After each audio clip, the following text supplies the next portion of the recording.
തലയുടെ ഒരു വശത്ത് നിന്ന് മിന്നൽ പിണർ പോലെ തുടങ്ങുന്ന വേദന മൈഗ്രെയിൻ ഇന്ന് പലരെയും തളർത്തുന്ന ഒരു പ്രധാന ആരോഗ്യ പ്രശ്നമാണ്. എന്നാൽ ഭൂരിഭാഗം പേരും കരുതുന്നത് പോലെ മൈഗ്രെയിൻ എന്നത് വെറും ഒരു തലവേദന മാത്രമല്ല, മറിച്ച് അതൊരു വിട്ടുമാറാത്ത ന്യൂറോളജിക്കൽ ഡിസോർഡർ ആണ്. മൈഗ്രെയിൻ അതിന്റെ പൂർണ്ണ രൂപത്തിൽ എത്തുന്നതിന് മുൻപേ ശരീരം ചില അപായ സൂചനകൾ നൽകും എന്നതാണ് യാഥാർത്ഥ്യം.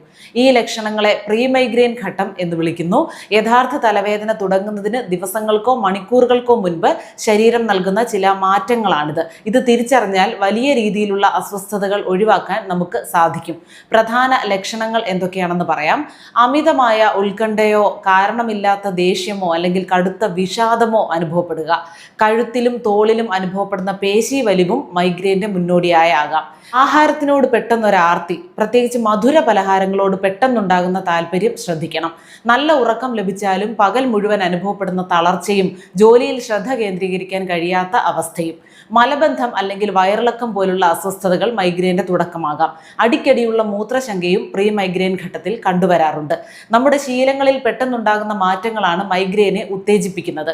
സ്ഥിരമായി വ്യായാമം ചെയ്തിരുന്ന ഒരാൾ പെട്ടെന്ന് നിർത്തുന്നതും പെട്ടെന്ന് പുതിയ രീതിയിൽ വ്യായാമം തുടങ്ങുന്നതുമൊക്കെ മൈഗ്രെയിന് കാരണമാകാറുണ്ട്.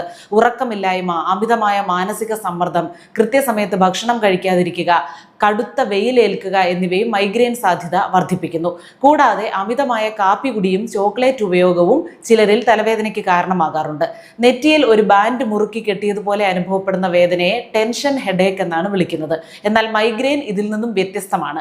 കാഴ്ചയിൽ മിന്നലുകൾ കാണുകയോ വെളിച്ചവും ശബ്ദവും അസ്വസ്ഥതയുണ്ടാക്കുകയോ ചെയ്യുന്നുണ്ടെങ്കിൽ അത് ഗൗരവമായി കാണണം. സാധാരണയായി ഉണ്ടാകുന്ന മൈഗ്രെയിനിൽ നിന്ന് സ്വഭാവ വ്യത്യാസം കാണുകയോ മരുന്ന് കഴിച്ചിട്ടും വേദന ശമിക്കാതിരിക്കുകയോ ചെയ്താൽ വൈകാതെ തന്നെ ഒരു ഡോക്ടറെ കണ്ട് വിദഗ്ധ ചികിത്സ തേടണം. ഓരോ വ്യക്തിയിലും മൈഗ്രെയിൻ ഉണ്ടാക്കുന്ന കാരണങ്ങൾ വ്യത്യസ്തമാകാം. അവ സ്വയം തിരിച്ചറിഞ്ഞ് മാറ്റം വരുത്തുന്നത് ഈ രോഗാവസ്ഥയെ പ്രതിരോധിക്കാൻ സഹായിക്കും.